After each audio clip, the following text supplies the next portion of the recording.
Heyrðu, verið hjartalega velkomin á þennan afkomufund þar sem ég ætla að fara í stórum dráttum yfir 9 mánaða uppgjörið okkar og fókusa sérstaklega á þriðja fjórðung. En svona stuttu máli að þá er ég afskaplega ánægður með þetta uppgjör. Mér finnst þetta uppgjör sýna að þessi vegferð sem við höfum verið á undanförnum árum að áhættudreifa rekstrinum byggjum til fleiri tekjustoðir að skila sér og eins og kemur fram síðar í þessari kynningu þá getum við sagt að grunnrekstur samstæðunnar að hann hefur verið að styrkjast og tala aðeins betur um það á eftir. En afkoman á fyrstu 9 mánuðunum rétt rúmir 4 milljarðar fyrir skatta og ef við berum það saman við undanfarin ár, að til dæmis í fyrra, að þá voru fjárfestingatekjur tæpum 5 milljörðum hærri. Og eins og fjórðungurinn núna, að hann var töluvert yfir áætlunum okkar ef við tökum fjárfestingatekjurnar frá. Og það hefur verið svona, getur við sagt, og sem fjórðungurinn á undan var líka yfir áætlunum fyrir utan fjárfestingatekjur. Og það er mjög bara ánægjulegt að reksturinn sé orðinn það dreifður að jafnvel þó að aðstæður á verðbréfamörkuðum séu mjög erfiðar, að þá er félagið að ganga ágætlega. Við erum ekkert, ef við værum að horfa bara á niðurstöðutölurnar í eðlilegu fjárfestingarumhverfi, þá værum við ekkert mjög ánægð með tölurnar, en það að við séum að tapa 600 milljónum á fjórðungnum út af fjárfestingatekjum og með mikla fjárbindingu, sérstaklega í gegnum tryggingafélagið TM í verðbréfum, en við erum samt að skila tæplega 18% arðsemi á efnislegt eigið fé. Þannig að ég er virkilega ánægður með þetta uppgjör og mér finnst það sýna þessi vegferð sem við höfum verið á, að áhættudreifa rekstrinum hafi verið að ganga ágætlega. Fjárhagsstaðan, hún er sterk, lausafjárstaða upp á rétt rúmlega 300% og solvency samstæðan upp á rétt rúmlega 1,3. Við fengum í október drög að nýrri SREP-niðurstöðu eða eiginfjárkröfu á bankann og samkvæmt þessum drögum að niðurstöðu sem bankinn hefur ákveðið að andmæla ekki, að þá er eiginfjárkrafa félagsins að lækka töluvert, en ég fer betur í það hérna á eftir. Breska starfsemin, hún hefur haldið áfram að vaxa og Gunnar Sigurðsson, framkvæmdastjóri Kviku í London, ætlar hérna þegar ég er búinn að tala að fara yfir lánastarfsemi okkar í Bretlandi. Þannig að við höfum sér kynning um það. Það er töluvert mikill vöxtur í innistæðum, að innistæður að vaxa tæplega 40% á árinu. Lánabókin einnig að vaxa og það er sérstaklega ánægjulegt að mínu mati að það er bæði út af því að við keyptum bresku starfsemina í gegnum Ortus, lánastarfsemina þar sem við finnum betur yfir eftir, en það er 12% stig af vextinum, en megnið af þessum vexti í lánabókinni er bara innri vöxtur. Við erum að nota betur eins og kom fram í seinasta uppgjöri, bara innviðina og ferlana sem við erum búin að byggja upp og það þetta töluvert arðsamt að nota betur þær pípur sem er búið að byggja og það endurspeglast til að mynda í sterkari grunnrekstri eins og ég fer yfir á eftir.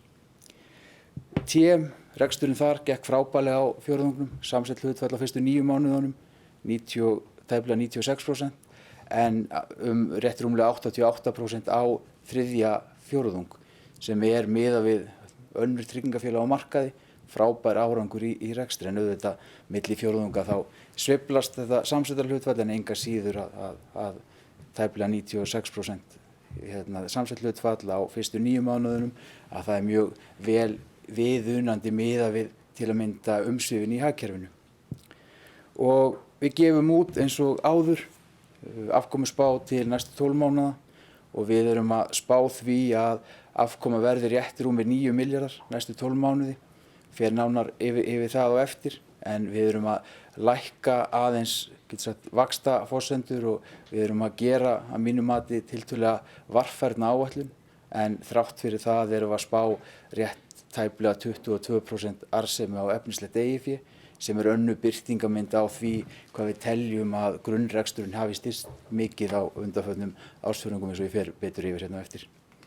En við langar að fyrsta sýningur og við erum svakalega ánægð með þetta, að við sem höfum starfað í fjármálageiranum lengi, okkur hefur þótt svona oft fjármálageirin fá svona ósanngjörn viðhorf, en það gerðist núna í fyrsta skipti síðan maskína sem gerir stærstu meðmæla könnun á landinu árlega, að fyrsta skipti var fjármálafyrirtæki sem var í efsta sæti og það voru innlánsreikningurinn Auður, og það sérstaklega ánægjulegt fyrir okkur að í öðru sæti var önnur fjármálaafurð sem var Aur.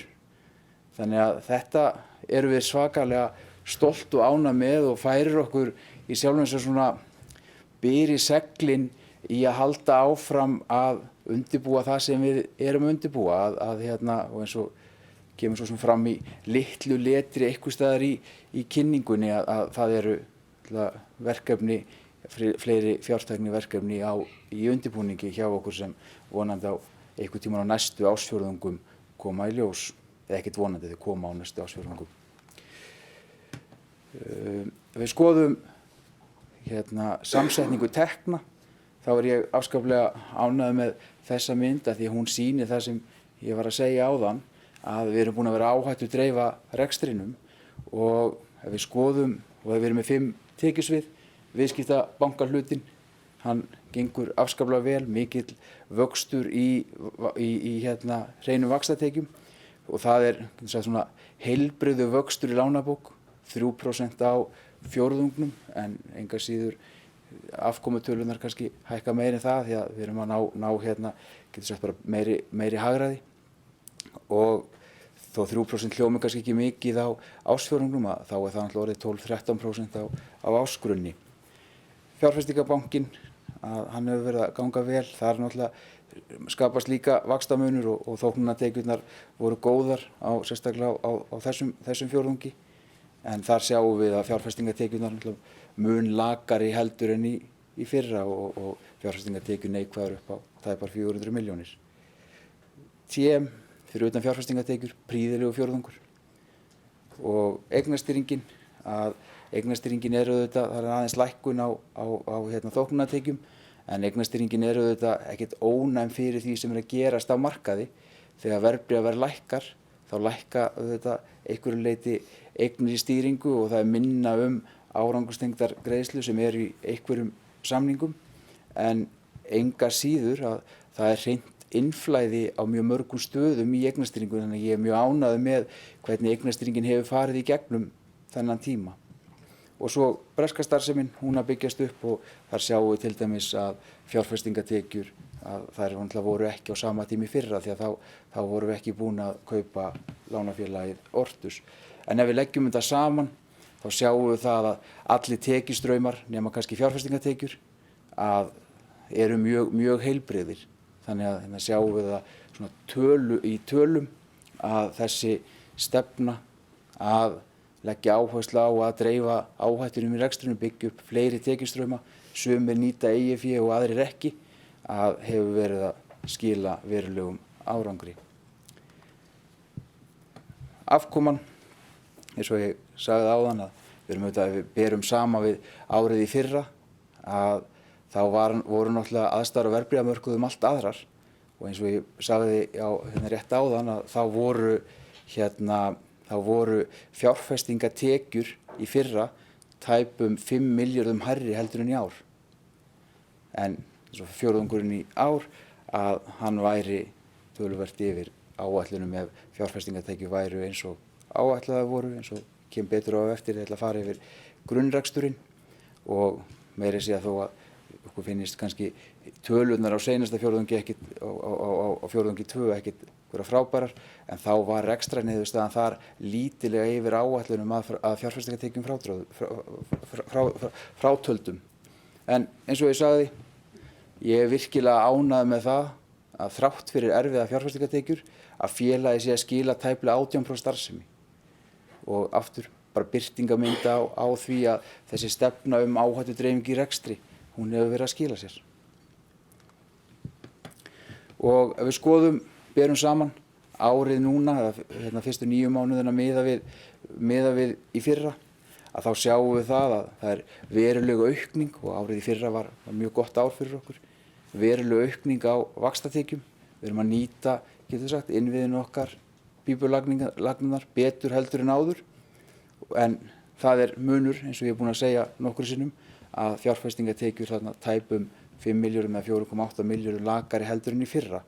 Og svo finnst mér sérstaklega ánægjulegt að rekstrarkostnaðurinn, hann að hækka miklu minna heldur en auknar tekjur, sem auðvitað það sem við viljum ná fram, að við viljum ná fram innra hagræði með vexti, að þegar tekjur vaxa krónu þá viljum við að kostnaður hækki minna. Og þannig að þessi mynd sýnir það að það hefur verið að ganga ágætlega og svo ég kem að á eftir og svo sem sagt á undanförnum bara mörgum fjórðungum okkur hefur gengið nokkuð vel að halda aftur að kostnaðarhækkunum. Að til dæmis kostnaðurinn í þessu uppgjöri í sjálfu sér bara í takt við áætlanir. Og ef við horfum aðeins betur á vaxtatekjurnar, þá sjáum við bæði miðað við fjórðungana á undan og árið í fyrra, bara verulegu aukning á vaxtatekjum. Félagið þetta bara aðeins að stækka og við höfum verið að ná árangri, eins og ég sagði, að ná innri hagkvæmni í, getur sagt, lánastarfsemi. Og stærsti liðurinn sem að hækka náttúrulega bara hefðbundin lán til viðskiptavina. Þannig að getum sagt að einhverju leyti að bankinn að verða meiri banki. Þetta lánasafnið orðið rétt rúmlega 100 milljarðar að stærð. Þóknanatekjurnar að jafnvel þrátt fyrir erfiðar aðstæður á verðbréfamörkuðum og eignastýringin á mest af þóknanatekjunum í samstæðunni, þá eru þóknanatekjurnar lítið eitt hærri heldur en í fyrra og þóknanatekjurnar séu mjög heilbrigðum stað miðað við markaðsaðstæður og jafnvel ekkert miðað við markaðsaðstæður, bara þóknanatekjurnar eru bara á góðum stað. Og mér finnst gaman að sjá eins og myndina fyrir neðan að við skoðum hrein tryggingariðgjöld og þóknanatekjur og berum á móti öllum rekstrakostnaði í samstæðunni, að þá dekkar það á þessum fjórðungi, og það svona birtingarmynd og hvernig fjórðungurinn hefur, hvað hann gekk vel, að þóknanatekjur og hrein tryggingariðgjöld þau borgar nánast allan rekstrakostnað samstæðunnar, eða 98% af rekstrakostnaðinum, sem aftur ein birtingarmynd á hvað áhættudreifingin orðin mikil í rekstrinum. Tryggingastarfsemin, svo ég sagði áðan, maður virkilega ánægður að hvernig TM hefur verið að ganga í rekstri, að með samsett hlutfall á fjórðungnum upp á rétt rúmlega 88%, og ef við berum það sama við hin tryggingafélögin, þá þetta bara töluvert mikið lægri tölur í samsettu hlutfalli heldur en hinn félögin hafa verið að sýna. Og fjárfestingartekjurnar, að þá eru auðvitað mismunandi eftir einingunum, en ef við leggjum það saman, eins og ég er svo sem búinn að segja, að þá eru þær neikvæðar tæpar 600 milljónir á fjórðungnum og seinasta fjórðungur var auðvitað líka mjög erfiður, en vonandi hætta verðbréf einhvern tímann lækki í verði og gærdagurinn kannski sýnir það að þetta getur líka farið í hina áttina, því að Bandaríkin voru afskaplega sterk þar og þetta við sagt að fjórði fjórðungur fer nú allavega svona sæmilega á stað. Rekstrakostnaðurinn, eins og ég sagði áðan, að okkur hefur gengið sögulega mjög vel að halda aftur að vexti í rekstrakostnaði. Og sjáum við til dæmis að rekstrakostnaðurinn á þriðja fjórðungi lægri heldur en á bæði fyrsta fjórðungi og öðrum fjórðungi og í sjálfum sér bara í samræmi við áætlanir, og ég mjög ánægður með það að þrátt fyrir, getur sagt, lakan árangur eða lakar tölur í fjárfestingaafkomunni, að þá kostnaðarhlutfallið rétt rúmlega 60%.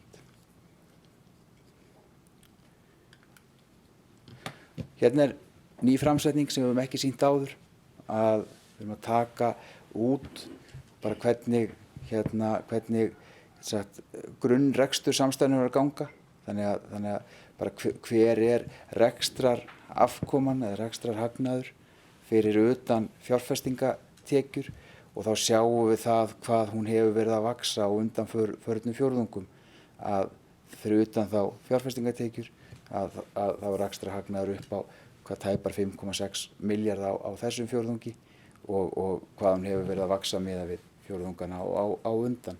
Þannig sýnum við það bara myndrænt hvernig hefur gengið að byggja undir þennan grunnrekstur sem hefur verið stefna samstæðunnar í ansi mörg ár og uppgjörið núna sýnir að það svo sem að bara ganga ágætlega. Og aftur ef við skoðum þennan rekstrarhagnað á móti öllum rekstrarkostnaði þá það 180, rétt rúmlega 180% af rekstrarkostnaði. Horfum á efnahagsreikninginn, hann hefur stækkað töluvert á árinu, efnahagsreikningur upp á stærð og við horfum á eignirnar fyrst upp á tæpar 300 milljarða en við sjáum samt að auðseljanlegar eignir eða lausar eignir eru upp á rétt rúma 100 milljarða sem í sjálfum sér sambærileg stærð eins og lánasafnið okkar. Lánasafnið upp á tæpa 104 milljarða en lausar eignir eru svipuð stærð. Birtum upplýsingar eins og á undanförnum fjórðungum samsetningu lánabókarinnar. Hérna kannski ekkert einhver mjög mikil breyting frá seinasta fjórðungi. Lánabókin lítið eitt stærri og en kannski ekkert mjög mikla breytingar eftir flokkum aðeins tilfærslan, kannski ekkert eitthvað sérstakt sem langar að draga fram þar. Á seinasta afkomufundi þá sagði ég að ég vænti þess að við myndum sjá fljótlega árangur í vinnu sem var í gangi að leggja áherslu á að lækka hlutfall lána í flokki 3, sem getur sagt séu lán sem í vanskilum og ef ég rifja upp að þá hækkuðu hlutfall lána á stage 3 töluvert við kaup félagsins á lánastarfseminni í Bretlandi. Það getur sagt sérhæfða fasteigna lánafélag að var náttúrulega ekki banki og var ekki að flokka lánin í sjálfum sér beint eftir þessum stage-flokkunum en það var farið í vinnu að leggja áherslu á að það skipti máli, meira máli hvernig lánin væru af því að ef þú ert með vel veðtryggt lán þá ekkert endilega mjög slæmt fyrir eiganda lánsins að láni fari í vanskil og af því væri greiddir dráttarvextir. En við sem banki, við viljum hafa samt heilbrigt hlutfall í þessum stage 3 flokki þannig að við lögðum áherslu á stjórnendur út í Bretlandi að það þyrfti að vinna í því að í auknum mæli gæta að flokkun lánana og ég sagði á seinasta afkomufundi að ég byggist við því og vænti þess að við myndum sjá þessa stage 3 flokkun lækka og við sjáum þá myndinni niðri hægra megin að núna stage 3 flokkunin eða lán í stage 3 flokki eru þarna rétt rúmlega 3% af lánasafninu.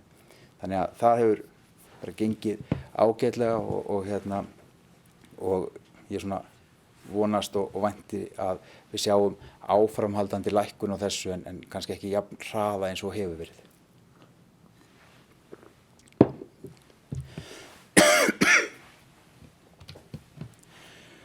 Við skoðum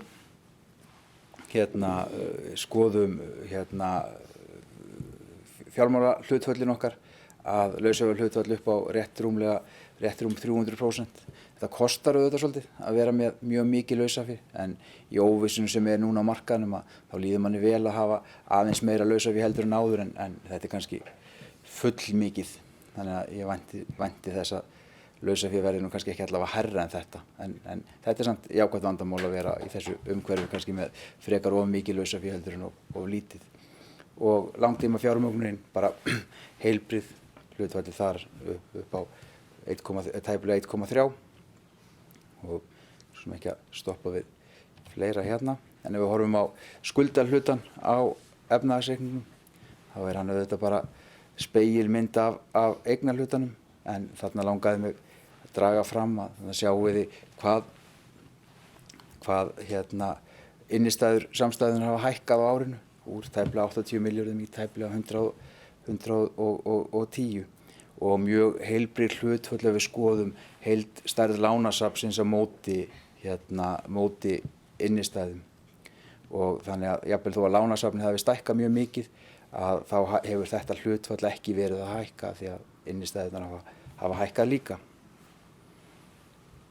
Og gefum þarna upplýsingar endurgreiðsluferilinn eða hvað sem má vænta með afborgunarferil eða afborganir af útgefnum skuldabréfum, en svona það bara á ágætum stað eins og kemur fram meðal annars við skoðum myndina niðri vinstra megin að við horfum á árið 2023 að þá þarf félagið að greiða hvað rétt rúmlega 12 milljarða af skuldum og útgefnum skuldabréfum, af því tæpir 2 milljarðar erlendis, og það því að það hefur verið svona órói á erlendum skuldabréfamörkuðum að þetta það lág fjárhæð að tæpir 2 milljarðar að við gætum greitt það bara með gjaldeyrisjöfnuðinum okkar. Við þurfum í sjálfu sér ekki að gefa neitt út til þess að greiða það, þetta lág fjárhæð, en enga síður við höfum áhuga á því að taka meira þátt í erlenda skuldabréfamarkaðinum og það meðal annars þess sem við fórum í þá vinnu að fá lánshæfismat sem við vorum svona afskaplega ánægð með að fá tiltölulega gott lánshæfismat núna í sumar.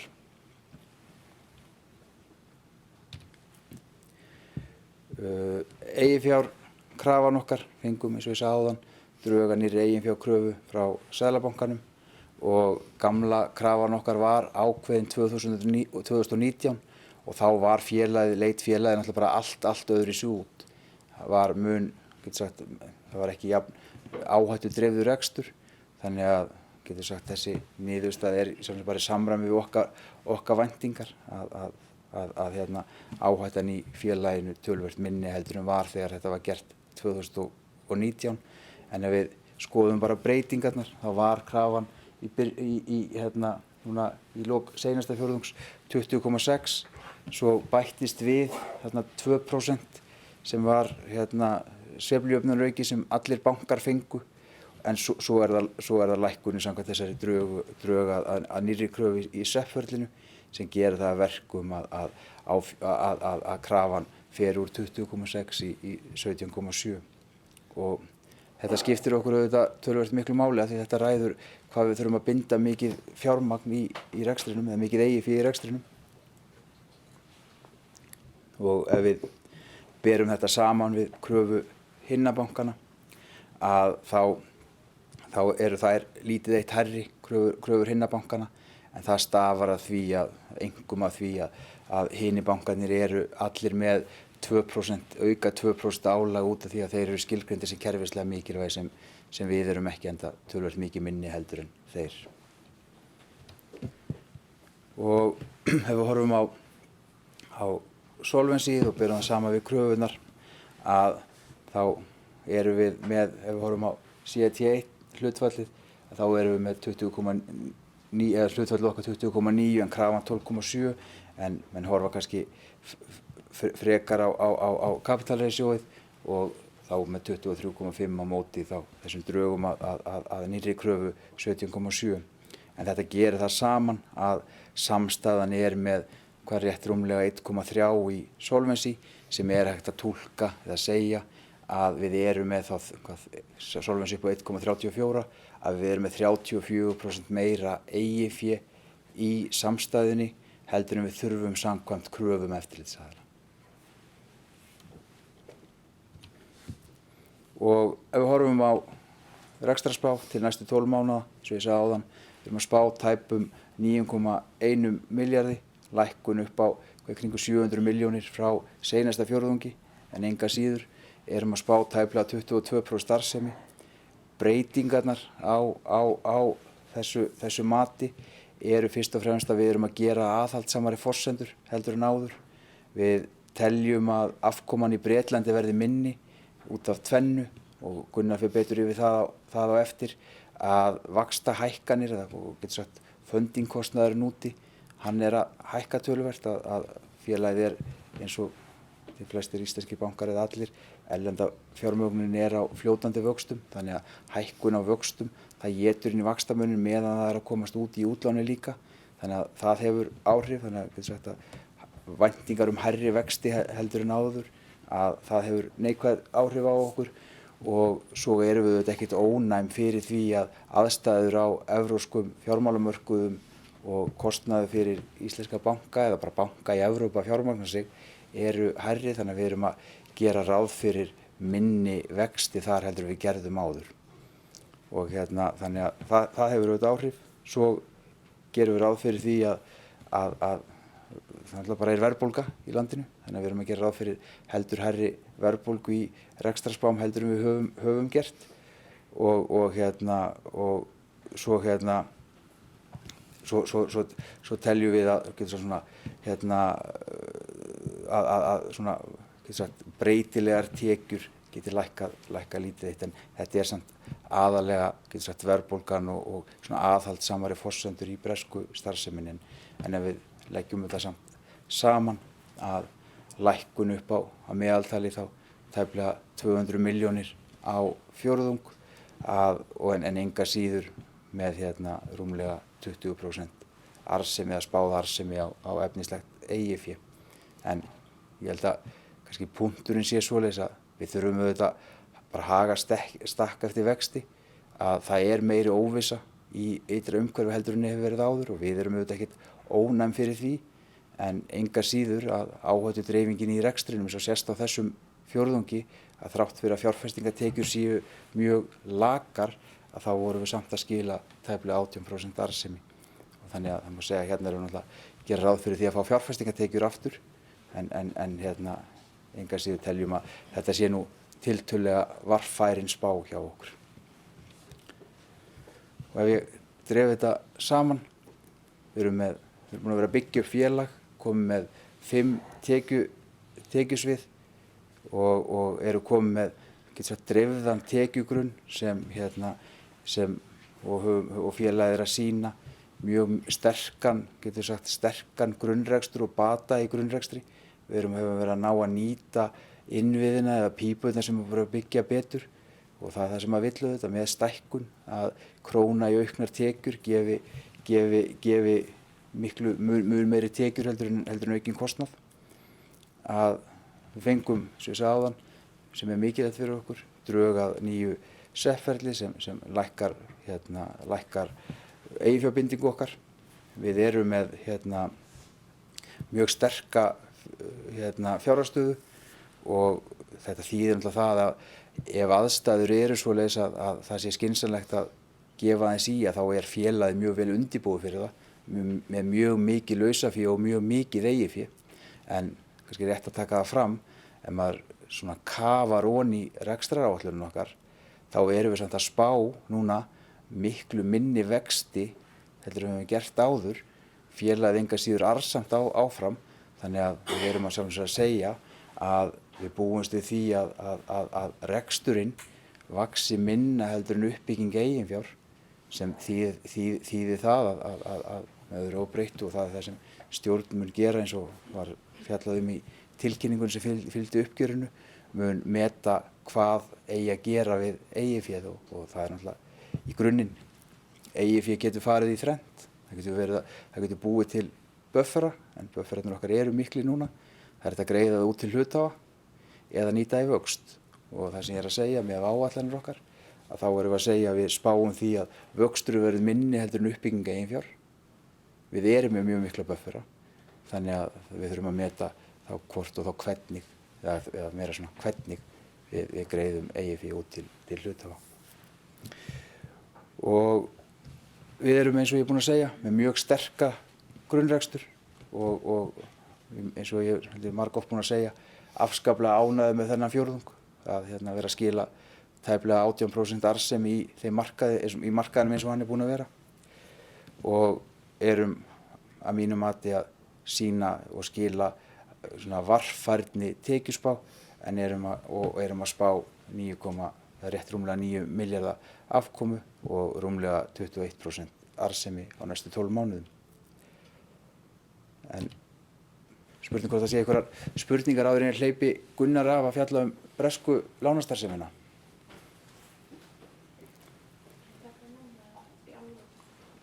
Ekki bara taka núna og svo.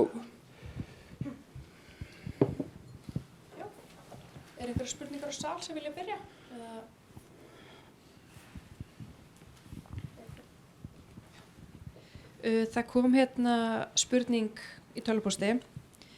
Í fyrsta lagi þá spurt það að það var nærri 20% samdráttur í tekjum eignastýringar eða 440 milljónir króna. Hvað veldur því?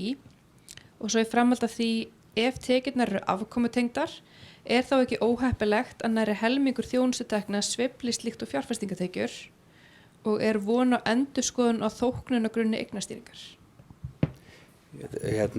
Eignastýringatekjurnar lækka lítið eitt eða lækka en það er náttúrulega bara afleiðing af markaðsaðstæðum. Getur sagt að tekjugrunnurinn hann ræðist að tvennu í eignastýringu, að það eru þóknanir sem hlutfall af eignum í stýringu og þrátt fyrir að það hefur verið svona ágætt innflæði inn í margar afurðir í eignastýringunni, að það náttúrulega hafa bæði hlutabréf, sérstaklega hlutabréf og einhverju leyti skuldabréf verið að lækka í verði sem gerir það verkum að þessar föstu tekjur lækka og svo að sama skapi og það er alltaf spurning hvað maður að bera saman við. Ef við berum saman við árið í fyrra þá var það náttúrulega frábært og þá voru náttúrulega töluverðar árangstengdar þóknanir en þær verða náttúrulega mun minni þegar verðbréf að lækka í verði eðli sínu samkvæmt og ég myndi segja að ef við værum bara að reka eignastýringarfélag þá getur maður kannski haft áhyggjur af næmni tekna við markað eða næmni tekna við út frá einhverjum ákveðnum breytingum en þetta auðvitað bara 1 af 5 tekjusviðum. Þannig að við getum leyft okkur að hugsa hlutina í svona víðu samhengi, ekki horfa bara á eignastýringuna og ef við leggjum þetta saman, ég er ánægður með afkomun í eignastýringunni miðað við markaðsaðstæður. Hún verður ekkert ónæm Ragnar, ertu með eitthvað annan punkt? Kannski 2 punktar sem skipta máli líka er að við erum að divesta 37 milljörðum á árinu þar sem við erum að loka sjóðum sem við erum ekki með áframhaldandi rekstur á, fasteignaþróunarsjóðir og leigusjóðir. Ef við kommentum á það, þetta er góður punktur. Þannig að við höfum verið að kaupa eignastýringarfélög og í eitthvað af þeim kaupum höfum við ákveðið að halda ekki áfram í ákveðinni starfsemi og til að mynda, eins og Ragnar er að segja, að við ákveðum það að halda ekki áfram með fasteignaþróun eða leigusjóði og það, eins og þú segir, tæplega 40 milljarðar að fara út þar, þannig að það skýrir hluta þessu. Svo er líka náttúrulega aflöðu við eignastýringarstarfseminni í Bretlandi á síðasta ári, þannig að ef það verður að bera saman year on year þá munar alveg þær tekjur líka. Það er rétt. Það er það næsta spurning. Aðalsmerki Kviku hefur verið að þjónustustekjur og tekjur af tryggingarekstri hafa staðið undir útgjöldum og gott betur. Það var halli upp á 0,8 milljarðar króna á fyrstu 9 mánuðum ársins í ár en afgangur upp á 0,8 milljarðar króna á sama tíma í fyrra. Hverjar eru helstu skýringar á þessum sveiflum, aðrar en sveiflur í þóknanatekjum og tryggingarsveiflan? Já, fyrir á glæruna við skil spurninguna rétt að þá það er væntanlega að þetta núna eru getur sagt þóknanatekjur og hrein tryggingariðgjöld að greiða tæplega eru ígildi 98% af rekstrakostnaði og þetta sveifl, miðað við tekjugrunnin þá er þetta bara tiltölulega litla sveiflur og mér finnst þetta mjög heilbrigt hlutfall og það þarf auðvitað að taka tillit til hvað er verið að gera. Mér finnst reyndar þessar tölur bara vera tiltölulega litlar ef við setjum þetta í stóra samhengi miðað við bara tekjugrunnin okkar en við erum auðvitað, svo hefur komið fram, við erum að þróa töluvert mikið af nýjungum sem kosta alveg. Að við tilkynntum fyrir nokkrum mánuðum að við værum að undirbúa stofnun á félagi í greiðslumiðlun sem mun verða með 25% markaðshlutdeild á greiðslumiðlunarmarkað á Íslandi það er stofnað. Það kostar eitthvað, það er enga tekjur en þá að því. Við erum búin að vera á undanförnum 1,5 ári að undirbúa nýjungar í aur. Það kostar eitthvað, það er ekki komið tekjur að því. Þannig að við erum alltaf að fjárfesta í framtíðinni líka en ég er voðalega ánægður með það að þrátt fyrir að við séum að fjárfesta í vexti eins og þetta uppgjör auðvitað er að bera með sér að við erum búin að vera að byggja upp mismunandi tekjudreifingu og þessi grunnrekstur hefur verið að styrkjast með hans út af fjárfestingum fortíðarinnar en við erum áfram í þessari vegferð að fjárfesta í uppbyggingu og auknum tekjum framtíðarinnar en þrátt fyrir það skila tæplega 18% starfsemi. Ein spurningin í viðbót. Finnið þið fyrir aukinni samkeppni á tryggingamarkaði og í innlánum á markaðnum? Bara, ég held að það er alltaf verið mikil samkeppni á tryggingamarkaðnum og varðandi samkeppnir innistæðum þá er ég bara afskaplega ánægður með þá aukna samkeppni en ef þetta er já eða nei spurning þá myndi ég segja já, það eru aukin samkeppni þar sem er jákvætt og ef við berum saman bara eins og áður en Auður kom á markaðinn að þá voru, getur við sagt, ef við skoðum hvernig vaxtatöflur sem einstaklingar gátu fengið á hvaða vexti þeir gátu fengið á innistæðum sínum að það var ekkert mjög hátt hlutfall af til að mynda stýrivöxtum. En núna eru allir bankarnir að bjóða vexti sem eru yfir 80% af stýrivöxtum. Þetta er algjör breyting og þetta er svona dæmi það hvað aukin samkeppni getur raunverulega gert. Þarna er aukin samkeppni, og við tökum bara Auði, 60 milljarðar í Auði og við tökum bara vextina sem er verið að greiða af Auði, þá getum við sagt að bara við setjum sko vexti eins og þau voru sem hlutfall af stýrivöxtum áður en Auður fór á stað, þá er bara Auður að skila svona, þessi ekki yfir 3 milljörðum á ári í aukna vaxtatekjur til heimilanna. Svo ef við færum það yfir á hvað þessi aukna samkeppni, hvernig stóru bankarnir hafa svarað samkeppninni, þá er mjög auðvelt að reikna þessu upp í tölur upp á, ég veit það ekki, 10 milljarðar eða meira á ári sem heimili er að fá í aukna vaxtatekjur. Þannig að bara svarið er já, við finnum fyrir aukna samkeppni á innistæðumarkaði, það er bara gott og þetta er ein birtingamynd á því bara hvað aukin samkeppni getur raunverulega gert. Þannig að bara ánægður með það. En mjög heilbrigður vöxtur á Auði eins og kemur fram að lánabókin okkar er að vaxa en innistæðurnar er að vaxa sambærilega mikið og lánin. Eitthvað meira? Ekkert í sal. Þá gef ég boltan til Gunnars ætlar að fara yfir lánastarfseminni í Bretlandi.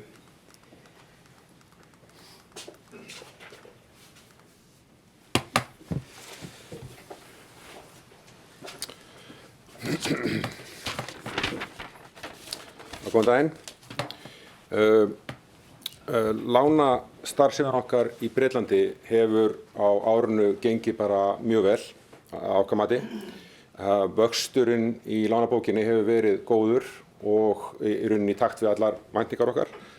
En auðvitað hefur ytra umhverfið í Bretlandi verið mun erfiðara heldur en við lögðum á stað með í byrjun árs og þegar við gerðum kaupin á Ortus í febrúar. Og það hefur valdið því að fókusinn í útlánastarfseminni hefur verið að ná fram auknu öryggi og gæðum í lánasafninu til þess að vera í þeirri stöðu að geta tekist á við erfiðara ytra umhverfi til þess svona lengri tíma eins og við gerum ráð fyrir að muni verða staðan. Ef við horfum á svona stærstu tölurnar í safninu að þá eins og við sjáum að það hefur safnið hækkað að gildi úr 15 milljörðum króna í byrjun árs í 24 í lok þriðja ársfjórðungs. Þetta er sá hluti safnsins sem er á efnahagsreikningi Ortus en þeir stýra eilítið stærra eignasafni en þetta er lunga úr því.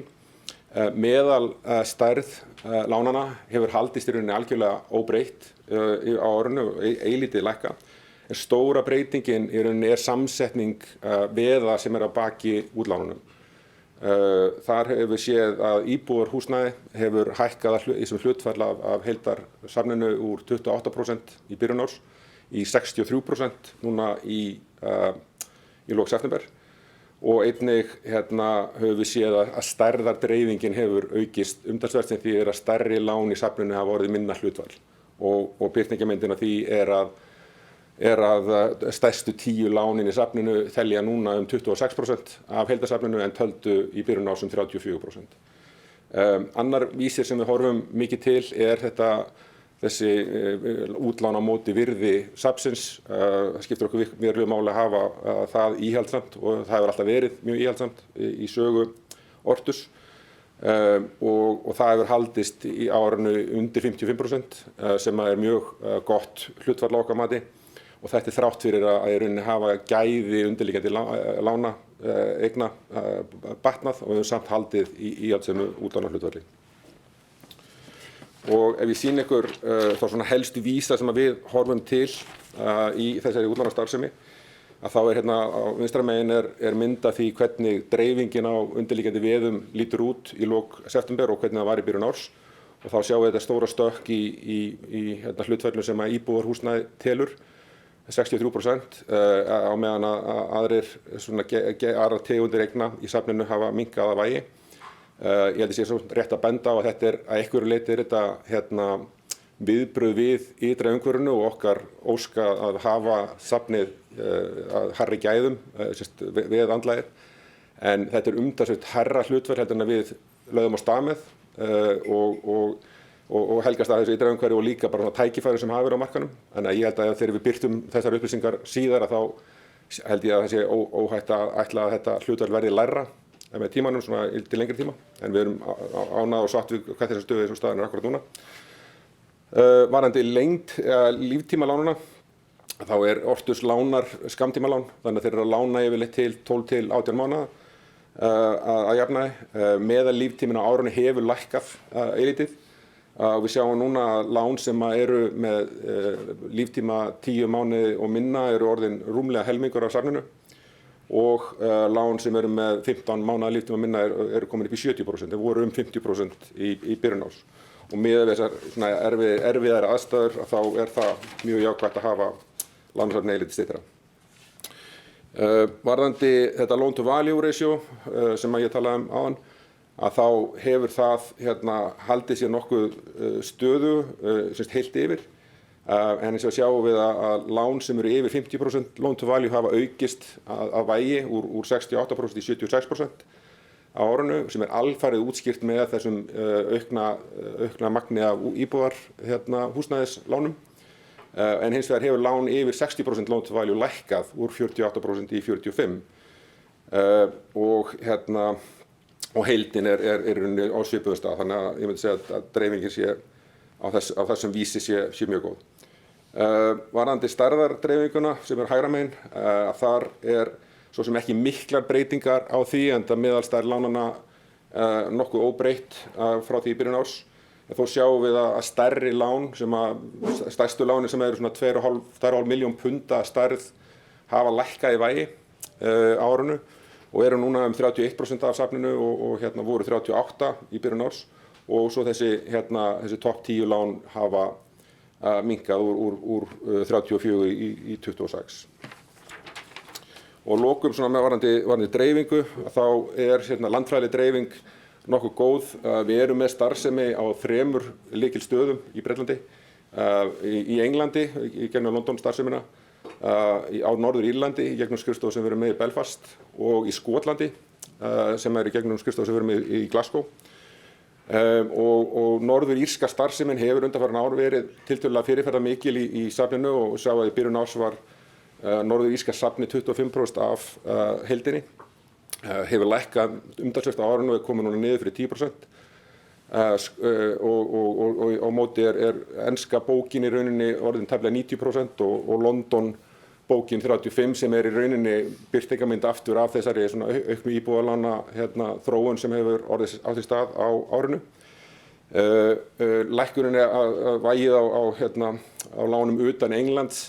Þetta jákvætt en samt sem áður þetta líka bara funksjón af svona eðli starfseminnar og við höfum von á því að horfa til þess að vægi bókarna í Norður-Írlandi og Skotlandi muni hækka með tímanum en eins og staðan í dag þá var þetta staðan.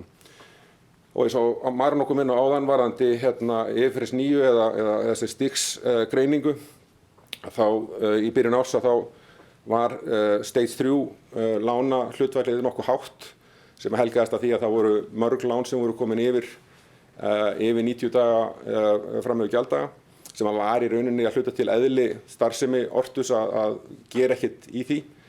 En eins og Maran sagði þá hentar það kannski banka eins og Kviku ekki að hlutfallið séu of há og því höfum við verið að vinna í því að lækka það og okkar markmið í bresku starfseminni að þetta hlutfall verði 5% eða lægra og við náðum því núna á 3. ársfjórðungi og það má segja að það voru 2 lán í safninu sem voru tiltölulega fyrirferðarmikil í þessum hlutföllum og hvoru tveggja voru í sölumeðferð, eignirnar sem undirliggjandi eignar voru í sölumeðferð og hafa verið og eru í sölumeðferð, og annað þeirra sem er stærra af þessum tveimur seldist núna í október og með endurheimtu alls höfuðstóls og allra vaxta sem höfðu á henni, sem er svona þetta típiska fyrirkomulag hjá Ortus. En með því að þetta gerist þá lækkaði Stage 3 hlutfallið niður fyrir 5%. Ef við síðan förum að sig yfir bara svona hvað við sjáum sem svona væntingar okkar úti varðandi markaðinn og áhrifin á starfsemina, þá má segja að það sé svona 4 lykilþema. Fyrsta lagi þá hefur verið lítill hagvöxtur í Bretlandi undanfarin ár og við sjáum fram á að það verði ennþá minna á næstu misserum, og það eru væntingar að það verði svona frekari aðgerðir hjá ríkinu sem verða kynntar í næstu viku, jafnvel hækkandi skattar. Þannig að áhrifin á starfsemin okkur og starfsemi Ortus verður þá með þeim hætti að svona fjárfestingar, nýfjárfestingar í fasteignum muni hægja á þau. Þannig að verkefni Ortus verði meira í kringum endurskipulagningarverkefni og jafnvel endurfjármögnunarverkefni.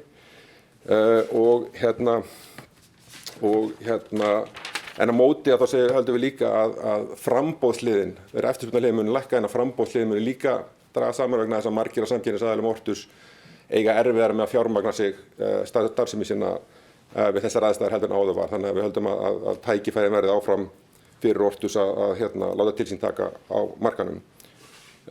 Númer 2 svo þessi sem að Marinó vísaði í, þessar miklu vaxtahækkanir sem við höfum séð á árinu. Við byrjun árs voru grunnvextir í Bretlandi 0,25%, eru núna 3% og á vaxtaákvörðunarfundi núna í desember gerum við ráð fyrir því að bankinn muni hækka vexti enn frekar og líklega upp í 3,5%, og á fyrrihluta næsta árs muni vextir hækka enn frekar í Bretlandi og við höldum að þeir muni enda svona einhvers staðar á bilinu 4–4,5% mitt næsta ár. Í starfsemi Ortus þá tvennt sem þetta kannski hefur lykil áhrif á. Og það annars vegar að við erum að skoða forsendurnar sem að lántakarnir gefa sér við sín verkefni og hvernig þeir halda að þeir geti endur greitt lánið okkar. Og við viljum að þeir horfi til þessara væntu aðstæðna og skoðum mjög nákvæmlega hvort að þeir að gera það eða ekki og að þeirra áform séu raunhæf. Þannig að við höfum aukið svona rýnina á það, skulum við segja.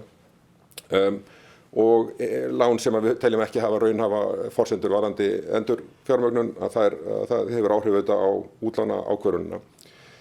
Hitt síðan bara bein áhrif á starfsemina hjá Ortus, eins og Marinó kom inn á aðeins áðan, að með þessum miklu vaxtahækkunum sem að hafa orðið á árinu þá hefur það óneitanlega áhrif á vaxtamunin sem að félagið nýtur góðs af. Og við sjáum fram að hann mun og hefur minnkað og mun halda áfram að minnka til skemmri tíma litið, en vegna þess að bókin er stutt og við getum í rauninni með tiltölulega skömmum tíma breytt vaxta innkominni, að þá sjáum við að þegar verður að líða á árið 2023 að vaxtamunum mun aftur komast upp í það sem við okkar væntingar standa til. Þriðja þema snýr síðan að fasteignaverði, væntum hreyfingum með fasteignaverði í Bretlandi, og þetta er auðvitað gríðarlega mikilvægur póstur þegar við erum með fasteignaveð að baki öllum lánum sem við veitum. Okkar væntingar standa til þess að fasteignaverð muni lækka á árinu 2023, en við teljum að lækkunin muni ekki nema mikið meira heldur en 10%. Og ég held að það sé nokkuð góðum takti við væntingar svona almennt. Ég veit að það koma stundum einhverjar fyrirsagnir mun meiri væntingar, en heilt yfir held ég að menn séu svona fyrst og fremst að eiga von á því. Og við settum þarna mynd til hægri á glæruna sem að sýnir í rauninni árlegar breytingar á nafnvirði fasteigna í Bretlandi undanfarin 50 ár, og hringirnir merkja svona þessar helstu krísur sem að hafa riðið yfir á þessum tíma. Og stærsta nafnverðsbreytingi sem við séð í rauninni á þessum tíma er í kjölfar fjármálahrunsis árið 2008, og þá lækkaði fasteignaverð heilt yfir í Bretlandi 18% og gekk tilbaka tiltölulega hratt eftir það. En við teljum að aðstæður þá versus aðstæður núna eru talsvert aðrar, bæði vegna þess að verðbólga núna er mun meiri og þannig að nafnverðsbreytingar bera einhverju leyti keima af verðbólgu og einnig staða bara heimila og fyrirtækja mun betri í dag heldur var þá, miklu minni skuldsetning í kerfinu sem við teljum að þýði að það verði miklu færri sem eru neyddir seljendur inn á markaðinn og að það verði frekar þá magn viðskiptana sem minnki en ekki að fólk sé að selja mikið inn í vondan markað. Hitt sem líka mikilvægt fyrir Ortus, tvennt sem kannski mikilvægt fyrir Ortus í því samhengi að annars vegar að við erum náttúrulega með safn sem mjög lágt loan to value þannig að það er innbyggt í starfsemina að við getum tekið lækkun fasteignaverðs. Það er annars vegar og hins vegar að þá verður Ortus líka í mjög góðri stöðu til þess að geta tekið yfir eignir á þarf að halda og halda þeim í einhver tíma. Við verðum ekki neyddir seljendur inn í vondan markað. Þannig að ég held að það sé styrkleiki fyrir Ortus sérstaklega með Kviku sem bakhjarl. Fjórða þema síðan er þessi mikla verðbólga sem hefur verið og mun halda áfram að verða og hækkun bara á almennum lyfjakostnaði einstaklinga og fyrirtækja. Það er eitthvað sem við munum bara skoða mjög náið bæði við nýjar lánveitingar svona hvernig horfurnar eru fyrir lántakana og einnig þeir sem eru þegar í viðskiptum við okkur að þeir að við erum svona í nánu samskiptum við þá og reynum að spotta þá vandamál mjög snemma þannig að við getum unnið með þeim þannig að það er svona partur af því sem við höfum verið að gera. Og í tengslum við ákveðnar skerpingar og áherslum í starfseminni sem við þegar verið farið í sem svona flæðir af þessum væntingum okkar horfur til næstu 12-18 mánaða. Í útlánastarfseminni er verið að lækka hlutfalli sem hefur að lána á móti virði eigna og meðaltal hefur það verið 10%, 5-10%. Í dag veitum við einvörðungu fljótandi vaxtalán. Þegar grunnvextir voru lágir eða nálægt 0 þá var þessi markaði fyrst og fremst að lána fastvaxtalán. Núna hefur það breyst með þessum miklum vaxtahækkunum sem hafa komið. Þannig að núna veitum við einungis fljótandi vaxtalán.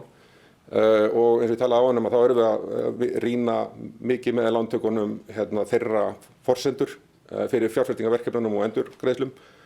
Og svo höfum við verið að gera ýmissa aðra hluti eins og koma fram þarna á glærunni og þar með talið erum við að hækka kjör almennt sér til lántakana út frá hækkandi áhættu í ytra umhverfinu.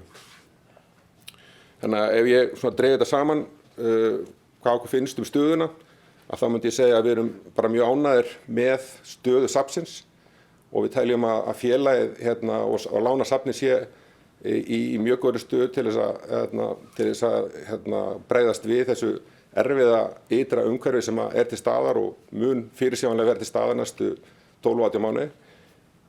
Og einnig held ég að Ortus sjálft sem fyrirtæki sé bara í mjög góðu stað og sérstaklega með Kviku sem bakhjarl til þess að nýta sér tækifæri sem munu birtast á þessu markaði á okkar mati. Takk fyrir. Spurningar úr sal? Nei, þá vindum við okkur í tölvupósta. Herðu, okkur hefur borist þennan spurning. Er rétt metið að meginbreytingin er svo að íbúðalánum hefur verið bætt við lánabókina upp á 9 milljarða króna. Að öðru leyti er undirliggjandi lánasafna sama eða svona sambærilegt. Hvers konar kúnnar sækja íbúðalán til Ortus? Það sem er kannski vert að nefna í lánastarfsemi Ortus er út af